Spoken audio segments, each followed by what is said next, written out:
Assalamualaikum warahmatullahi wabarakatuh. Alhamdulillahi rabbil alamin wa bihi nasta'inuhu ala umuri dunya waddin.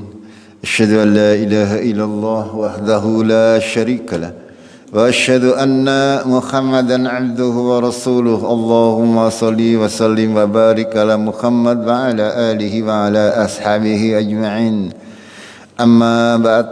Qala Allah Ta'ala fil kitabihil karim. A'udzu billahi minasy syaithanir rajim.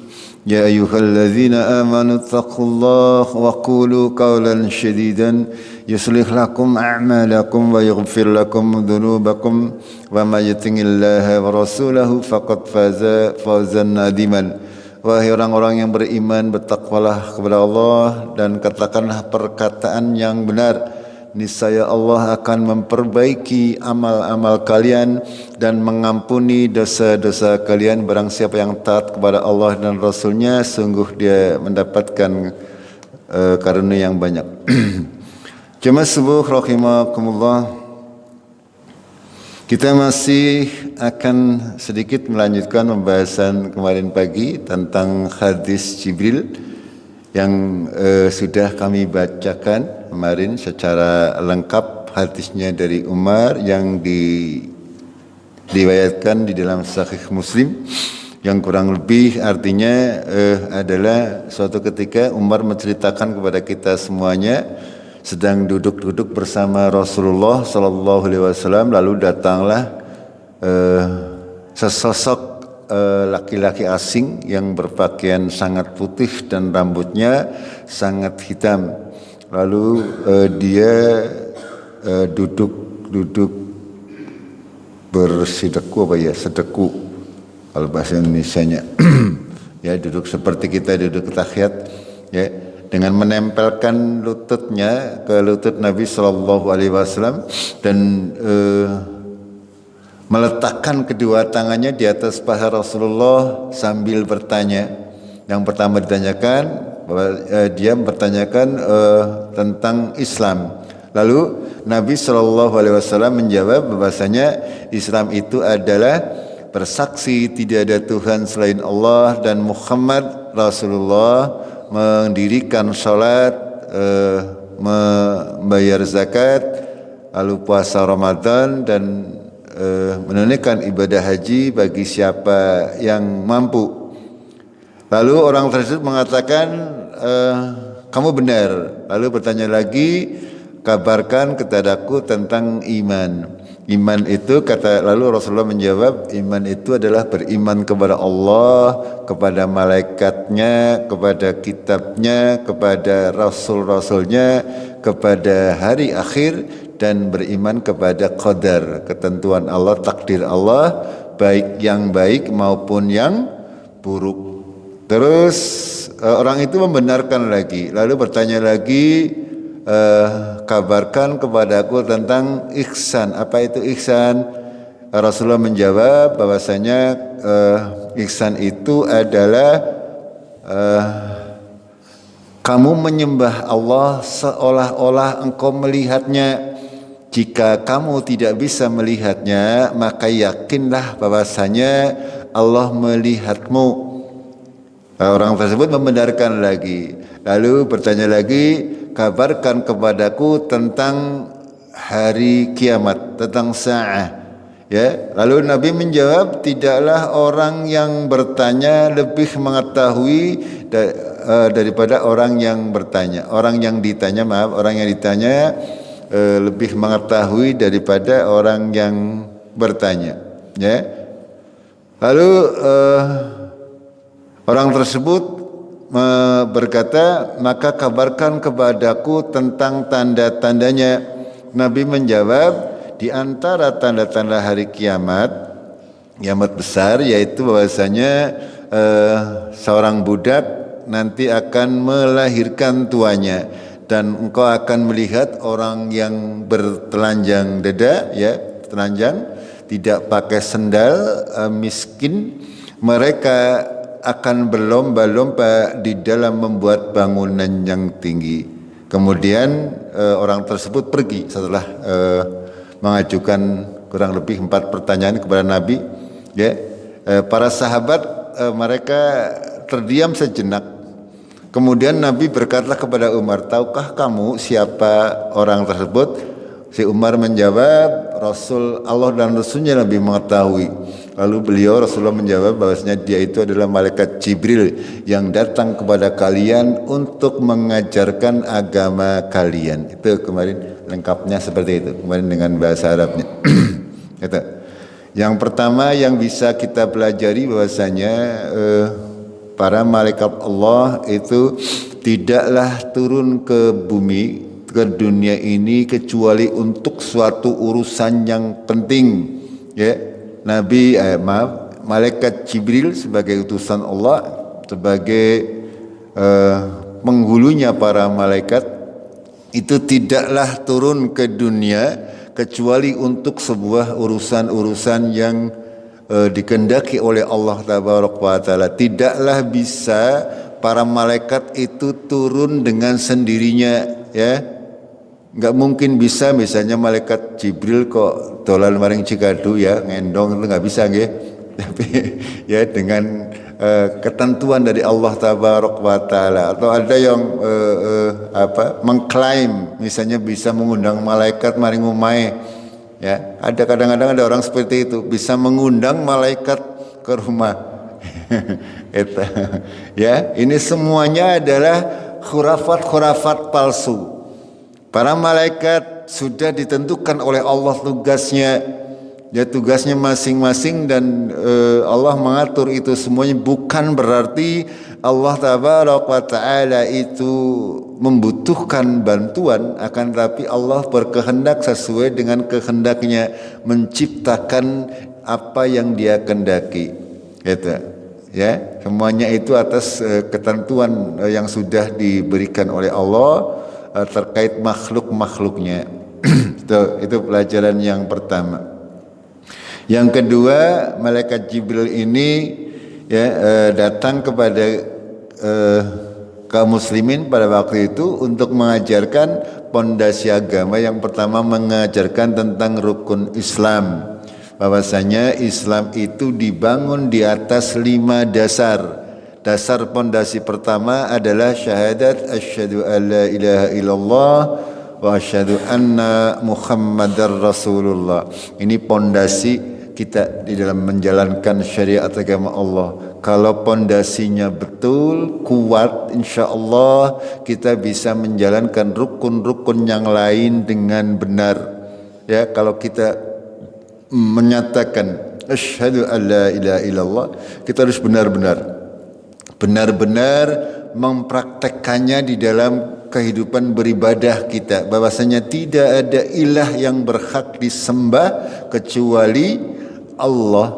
Ya, tidak ada zat yang bisa memberikan pertolongan kepada kita kecuali Allah. Tidak ada zat yang boleh kita berdoa meminta sesuatu kecuali Allah. Ini diantara makna-makna turunannya yang harus kita yakini, yang harus kita praktekkan. Makanya ini pondasinya penting. Seorang muslim mempunyai pondasi yang kuat terkait syahadatnya. Kalau dia menyatakan bersaksi bahwasanya tidak ada ilah yang berhak disembah kecuali Allah, akan tetapi misalnya masih mempercayai bahwasanya ada kekuatan yang bisa mencelakakan atau memberi manfaat kepada dirinya selain Allah, maka ini berarti pondasinya tidak kuat. Ya, pondasinya tidak kuat, sehingga dalam beribadahnya pun dia tidak mantap. Ya, tidak mantap karena masih ada menganggap ada kekuatan lain selain kekuatan Allah Tabaraka wa Ta'ala. Itu maknanya. Ya, ketika kita bersyahadat bahwasanya Muhammad adalah Rasulullah, kita harus meyakini bahwasanya Muhammad itu adalah manusia pilihan ya oleh Allah, manusia yang paling sempurna yang diciptakan oleh Allah untuk kita semuanya, dipilih oleh Allah sebagai seorang rasul ya, Kita tahu Allah tidak sembarangan ya memilih di antara makhluknya, hamba-hambanya yang dia pilih untuk diangkat menjadi nabi dan rasul. Ya, seorang nabi dan rasul itu tidaklah berbicara melalui hawa nafsunya, berdasarkan hawa nafsunya, akan tetapi yang dikatakan oleh Nabi Shallallahu Alaihi Wasallam adalah wahyu yang diberikan oleh Allah melalui malaikat Jibril, sehingga apapun yang dikatakan oleh Rasulullah terkait masalah agama ini ya atau masalah-masalah yang lain menjadi syariat kita, ya menjadi syariat kita. Ketika ini sudah kuat landasannya, maka kita bisa melangkah ke rukun yang kedua, salat ya. Salat itu berlandaskan itu tadi, berdasarkan kita menyembah Allah. Di dalam salat kita membaca suratul Fatihah, iyyaka na'budu wa iyyaka nasta'in, di antaranya itu ya. Kita hanya menyembah kepada Allah dan hanya memohon pertolongan kepada Allah. Bagaimana caranya? Ya harus mengikuti contoh Nabi Sallallahu Alaihi Wasallam, karena tidak mungkin di dalam Al-Quran tidak ada perintah salat secara detail, tidak ada. Allah hanya memerintahkan secara global umum terkait waktu-waktunya. Kemarin sudah kami sampaikan terkait ayat-ayatnya. Ya, hanya tata caranya. Salat itu dimulai dari takbir dan diakhiri dari salam, itu di Al-Quran tidak ada. Yang ada pada hadis Nabi Sallallahu Alaihi Wasallam. Itu diriwayatkan oleh para sahabat yang melihat langsung bagaimana Nabi Sallallahu Alaihi Wasallam melaksanakan salat. Beliau bersabda, "Sallu kama ra'aitumuni usolli." Salatlah kalian sebagaimana kalian melihat aku salat. Ya, kita salat itu yang kita lakukan hari ini ya seperti yang dilakukan oleh Rasulullah Sallallahu Alaihi Wasallam gitu ya. Kalau kita mempunyai tata cara sholat sendiri ya, misalnya ya kita punya atau mengarang sendiri, sholatnya menjadi tidak sah itu, karena ibadah ini adalah mengikuti contoh yang sudah ada itu. Begitu juga dengan ibadah yang lain, berpuasa, yang ya berikutnya salat dan zakat juga harus mengikuti yang ditentukan oleh Rasulullah Sallallahu Alaihi Wasallam. Jangan membuat aturan sendiri. Rasulullah menyatakan yang wajib zakat khususnya untuk harta benda ya. Untuk harta benda, uang, perhiasan dan sebagainya, syaratnya harus memenuhi dua. Yang pertama nisab dan kedua adalah haul. Ya, harus ada memenuhi takaran timbangannya dan sudah dimiliki selama 1 tahun. Kalau di luar itu tidak ada yang namanya zakat wajib. Yang ada hanya sedekah sunnah maksudnya, tidak wajib. Hanya memang tidak diwajibkan ketika belum memenuhi kriteria. Ya, lalu ada juga zakat fitrah untuk di bulan Ramadan ini. Ini semuanya yang jadi pacuan adalah Rasulullah Sallallahu Alaihi Wasallam. Begitu juga dengan puasa. Bagaimana cara kita berpuasa? Bagaimana cara kita mengawali berpuasa? Bagaimana cara kita makan sahur, berbuka dan sebagainya, sampai bagaimana kita mengakhiri bulan Ramadan masuk bulan Syawal, itu semuanya harus sesuai dengan contoh dari Rasulullah Sallallahu Alaihi Wasallam. Kalau tidak sesuai ya tidak sah itu. Ya, kalau tidak sesuai ya tidak sah, karena ibadah ini tauqif, berhenti kepada contoh dari Rasulullah Sallallahu Alaihi Wasallam. Kalau tidak, itu berarti akidah awalnya, pondasinya tidak kuat. Ya, tidak kuat. Kita menyatakan wa anna Muhammad Rasulullah, bahwasanya Muhammad itu Rasulullah, maka kita harus mengaplikasikan semua yang dicontohkan oleh Nabi di dalam permasalahan ibadah kita. agama ini milik Allah dan Rasulnya, ya, agama milik Allah yang disampaikan oleh Rasulnya. Kita tidak boleh membuat ibadah sendiri. Begitu juga dengan haji, ya. Rasulullah menyatakan, ya, ambillah manasik hajimu dari aku, ya, dari Rasulullah. Jadi tidak boleh, ya, kita membuat manasik haji atau cara-cara ibadah haji atau umroh dengan cara sendiri, tidak boleh. Ya, waktunya juga tidak boleh kita menentukan dia sendiri. Yang berbeda dengan pemerintah Arab Saudi misalnya, tidak boleh. Ya, harus mengikuti aturan sana. Di mana kita berada di negeri tersebut, maka kita mengikuti aturan yang ada di negeri tersebut terkait penetapan awal bulan Hijriah. Itu, ya, itu sudah menjadi ketentuan syariat agama Allah yang dilaksanakan secara turun-temurun dari zaman Rasulullah, zaman sahabat, zaman tabi'in, zaman tabi'in, zaman ulama-ulama salafus sholih. Tidak ada yang menyelisih terkait hal tersebut dan kita tinggal mengikuti saja. Jamaah rahimakumullah, lalu terkait rukun iman, ya, bahwasanya kita diajari oleh malaikat Jibril bahwasanya segala macam syariat yang ada pada rukun Islam itu haruslah didasari dengan keimanan yang benar. Segala sesuatu yang berhubungan dengan syariat agama Allah ataupun kehidupan kita secara umum adalah harus dilandasi dengan keimanan. Jadi tingkatan iman itu lebih tinggi daripada Islam, ya. Seorang muslim, ya, mukmin itu lebih tinggi karena ketika dia hanya melaksanakan kewajiban-kewajiban sebagai seorang muslim, akan tetapi untuk pemula-pemula atau anak-anak, ya, kalau zaman dahulu orang-orang yang baru masuk Islam, mereka sebenarnya keimanan itu belum masuk dalam hatinya, sehingga kita mengetahui ketika sepeninggal Rasulullah banyak yang murtad dari agama Islam, bahkan ada yang mengaku sebagai nabi. Okay? Itu kenapa? Karena memang keimanan belum masuk di dalam hatinya.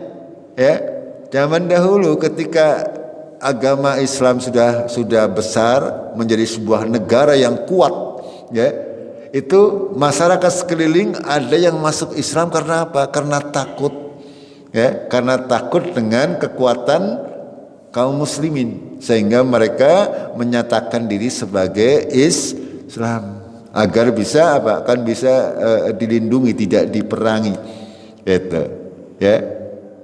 Atau ada juga yang mereka sudah ditaklukkan oleh Rasulullah, mereka kan diwajibkan untuk membayar jizyah, ya, untuk membayar pajak kepada pemerintah kaum muslim. Makanya ketika Rasulullah meninggal dunia, banyak dari mereka yang mereka tidak mau membayar zakat, ya. Lalu ada yang mengaku sebagai nabi palsu. Ini karena apa? Mereka sudah menjalankan syariat rukun Islam, akan tetapi bukan berdasarkan keimanan. Itu makanya tingkatan yang kedua itu lebih tinggi. Bahwasanya kita beriman kepada Allah, ya, kepada malaikat-malaikatnya, kepada kitab-kitabnya, kepada rasul-rasulnya, kepada hari akhir, kepada takdir baik yang baik maupun yang buruk. Ini semuanya melandasi ibadah kita. Ya, kita beribadah ini dengan landasan seperti itu, ya. Beriman kepada Allah, ya, mengharapkan ridho Allah dengan ibadah, lalu beriman kepada para malaikat dengan kitab, ya, semua yang datang dari Al-Quran pasti benar, semua yang datang dari Al-Quran yang dijelaskan oleh Nabi kita Muhammad sallallahu alaihi wasallam itu adalah hak, ya. Al-haqqu mir rabbika fala takunanna minal tarin. Kebenaran itu datangnya dari Tuhanmu dan jangan sekali-kali menjadi orang yang ragu-ragu. Ketika Al-Quran sudah menyatakan A, maka kita sami'na wa ata'na, titik, gitu. Tidak boleh kita menginterpretasikan, ya, Al-Quran sesuai dengan akal kita. Ya, kita menganggap kita lebih pintar dari Allah dan Rasulnya, sehingga kita menafsirkan Al-Quran tidak sesuai dengan kaidah, tidak sesuai dengan yang ditafsirkan oleh Rasulullah Sallallahu Alaihi Wasallam. Ini berarti kita dalam menyatakan keimanan kepada Rasul-Rasul Allah itu belum sempurna, itu ya. Rukun iman ini harus disempurnakan. Bagaimana kita beriman kepada Al-Quran, akan tapi ketika dibacakan Al-Quran orang ngandel. Gini apa nggih? Contoh misalnya ini yang paling mudah, yang sering terjadi di masyarakat. Islam itu ketika membagi waris, ya, laki-laki mendapat 2 bagian, perempuan mendapat 1 bagian. Tapi ketika dalam prakteknya kadang-kadang anak mboten yang protes. Wonten mboten? Ya itu kadang-kadang itu. Ya katanya iman kepada Al-Quran, ya. Tapi ketika disampaikan Al-Quran dia ngeyel. Lakutnya ora adil. Gitu. Ya itu contoh. Atau misalnya dalam Al-Quran disebutkan laki-laki boleh menikahi 2 wanita, 3 wanita, atau 4 wanita. Ya ketika disampaikan protes, kutu yo kepenakan wong lanang, kayak contoh misalnya. Ini hal-hal yang harus kita perbaiki terkait keimanan kita. Bagaimana keyakinan kita terhadap rukun iman. Ya contoh misalnya tentang beriman kepada takdir, ya baik yang baik maupun yang buruk. Terkadang kalau keadaan kita lagi baik, tak kita iman. Oh Gusti Allah bener kita lagi takdirin yang apik, ya. Tapi nggak lagi elek, ngomong Gusti Allah adil teman. Itu tidak boleh seperti itu. Ya, kita harus meyakini semuanya adalah ketentuan takdir dari Allah. Akan tetapi sekali lagi takdir itu kita tidak tahu. Ya, takdir itu bisa berubah mboten kira-kira. Bisa dirubah dengan apa takdir? Bisa dirubah dengan doa. Ya, sering kami sampaikan takdir itu Allah mempunyai beberapa macam takdir. Ya. Ada yang di depan ini ada beberapa jalan. Kalau panjenengan menempuh jalan A sampai ke B, kalau menempuh jalan C sampai ke D, kalau menempuh jalan E sampai ke F. Itu seperti itu. Kita tinggal memilih jalan yang mana. Ya, kalau panjenengan kepengin takdirnya mati ngesuk, ya silakan nongkrong nang pinggir giling atau mati ngesuk. Gini bang, itu seperti itu. Ya kita punya pilihan. Ya. Kita bisa lari dari satu takdir ke takdir yang lain. Karena kita tidak tahu, kita ditakdirkan. Misalnya ada orang mengatakan, lah nyomang ngedap ngodel, lah nyong takdirnya melarat, yang melarat baik. Bukan seperti itu. Ya, takdir itu harus kita yang mencari. Karena kita benar-benar tidak tahu terkait takdir ini. Kalau kita berbicara ini, kita nanti terlalu panjang. Kira-kira seperti itu, ya. Kira-kira seperti itu. Jadi bagaimana kita mengimani rukun iman ini dengan sebenar-benarnya kita tingkatkan. Bagaimana cara meningkatkannya? Ya dengan ilmu, dengan ngaji. Ya, kalau tidak ya kita tidak akan bisa meningkatkan ilmu kita terkait keimanan kita. Gitu. Lalu yang terakhir adalah ihsan, ya. Bagaimana kita setelah keimanannya bisa stabil, ya, kita bisa mengimani sesuai dengan yang dikehendaki Allah, ya. Seorang yang benar rukun imannya, dia tidak akan mempercayai kepada dukun, kepada orang-orang yang mengetahui hal gaib. Misalnya yang mengaku-ngaku mengetahui hal gaib, tidak percaya orang wedi maring sing jenenge, hantu beliau hantu banyu dan sebagainya.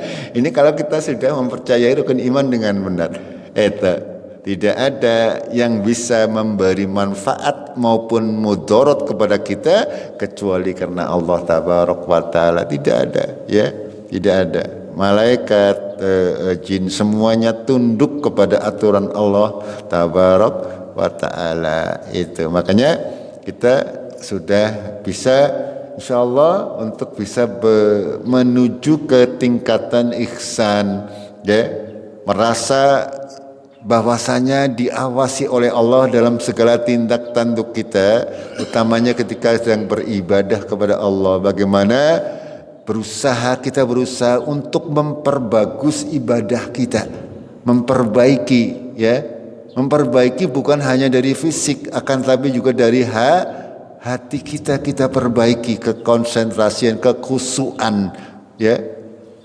Yang pertama dilihat oleh Allah ya sudah barang tentu fisiknya, kesiapan kita dalam menjalankan ibadah, baik ibadah sholat, puasa dan sebagainya, itu bagaimana persiapan kita. Lalu dilihat oleh Allah. Allah tidak hanya melihat fisiknya, akan tapi Allah juga melihat hati kita, bagaimana keikhlasan kita, bagaimana kekhusyuan kita, ya, itu yang dilihat. Maka nanti ketika itu semuanya sudah kita laksanakan, nanti baru kita akan mendapatkan derajat maqam yang tinggi di sisi Allah. Jadi secara umum Allah menjelaskan kedudukan kaum muslimin, ya, secara umum, ya, di samping tadi tingkatan muslim, mukmin dan muhsin, ya, itu kadang-kadang orang sudah muslim, sudah mukmin, tapi tingkatan mukmin dan muslimnya kadang-kadang tingkatan dasar atau tingkatan semending, ya, sehingga tetap saja walaupun sudah mukmin, sudah muslim, sudah muhsin, atau mungkin bahkan sudah sedikit muhsin, akan tetapi tetap tingkatannya berbeda, masing-masing orang berbeda, sebagaimana disampaikan oleh Allah dalam Al-Qur'an, ya, di dalam surat Fatir ayat 32 dan 33 Allah berfirman, A'udzubillahi minasyaitonirrajim. Summa awrasnal kitabal ladzina astafaina min ibadina. Kemudian kami wariskan Alkitab, Al-Qur'an ini, agama Islam ini diwariskan oleh Allah kepada orang-orang yang dipilih dari hamba-hamba kami. Ini perhatikan, ya, kalimat Allah. Kemudian kami wariskan Alkitab ini kepada orang-orang yang dipilih di antara hamba-hamba kami. Kalau panjenengan menjadi seorang muslim itu adalah manusia pilihan Allah. Paham nggih? Ini, ya. Dipilih oleh Allah, tidak semua diberi hidayah. Maka kita harus sangat bersyukur dipilih oleh Allah menjadi orang-orang yang diberi hidayah untuk masuk Islam. Ya, diberi hidayah untuk mengemban Al-Quran ini, untuk mempercayai Al-Quran. Akan tetapi kata Allah, di antara orang Islam ini ada bertingkat-tingkat. Faminhum dolimul linafsih, tingkatan pertama. Ada sebagian orang Islam yang dolimul linafsih, yang zalim kepada dirinya sendiri. Itu tingkatan yang paling rendah. Lalu wa minhum muqtasidun, ya, yang kedua tingkatannya muqtasidun, yang tengah-tengah, gitu, yang tengah-tengah. Lalu yang terakhir wa minhum sabiqun bil khairat, tingkatan yang tertinggi adalah mereka yang bersegera di dalam kebaikan biidznillah, dengan izin Allah. Dzalika huwal fadlul kabir. Itu, yang demikian itu adalah karunia yang sangat besar. Ada tingkat-tingkatan, 3 tingkatan kaum muslimin ini yang sudah menjalankan rukun Islam, iman maupun ihsan, akan tetapi tetap terbagi menjadi tingkat-tingkatan. Yang paling rendah adalah orang yang zalimul nafsih.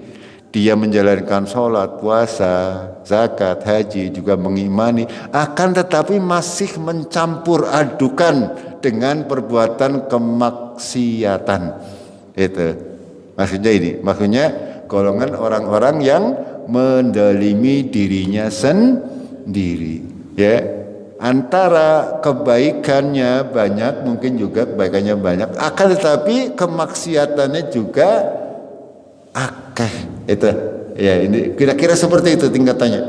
Ya, berpuasa akan tetapi mungkin masih suka berkata bohong, ya, masih suka membicarakan aib tetangga, masih suka marah misalnya, atau masih suka membuang-buang waktu, ya, untuk hal-hal yang tidak berguna. Padahal ketika berpuasa kita masih banyak kesempatan untuk membuat kebaikan-kebaikan. Tingkatan kedua adalah orang-orang yang muktasid. Muktasid itu para ulama menyatakan bahwasanya itu mereka menjalankan seluruh kewajiban-kewajiban dengan benar, salatnya baik, puasanya baik, akan tetapi hanya sebatas itu, tidak mau menjalankan misalnya ibadah-ibadah sunnah, ya, salat ya salat wajib tok lah gampangannya, membaca Quran ya sekoper ya. Itu dan sebagainya. Ini muktasid ini, ya, orang-orang yang di tengah-tengah ini, ya, tidak mau menambah ibadahnya, mencukupkan diri dengan yang wajib-wajib tok, sementara yang sunnah-sunnah tidak dia pentingkan. Sementara yang tingkatan yang paling tinggi adalah sabiqun bil khairat. Itu mereka yang sudah menjalankan kewajiban. Di samping menjalankan kewajiban, mereka berusaha mendekatkan diri kepada Allah dengan ibadah-ibadah sunnah. Itu jemaah rahimakumullah, kira-kira, ya, dari Allah mengabarkan kepada kita, kita berusaha untuk menjadi seorang yang muslim, yang mukmin, yang muhsin, sekaligus menjadi orang-orang yang masuk dalam golongan yang paling tinggi, yaitu orang-orang yang sabiqun bil khairat, yaitu berlomba-lomba di dalam kebaikan, bersegera untuk melakukan kebaikan, tidak mencukupkan diri dengan yang wajib-wajib saja, akan tapi yang sunnah juga kita kerjakan, kita kejar agar kita mendapatkan derajat yang tinggi di sisi Allah tabarak wa ta'ala. Begitu, oke. Mudah-mudahan apa yang kami sampaikan bermanfaat bagi kita semuanya, bisa menambah keimanan dan ketakwaan kita kepada Allah. Kita akhiri dengan kafaratul majlis. Subhanakallahumma bihamdik asyhadu an la ilaha illa anta astaghfiruka wa atubu ilaik. Assalamualaikum warahmatullahi wabarakatuh.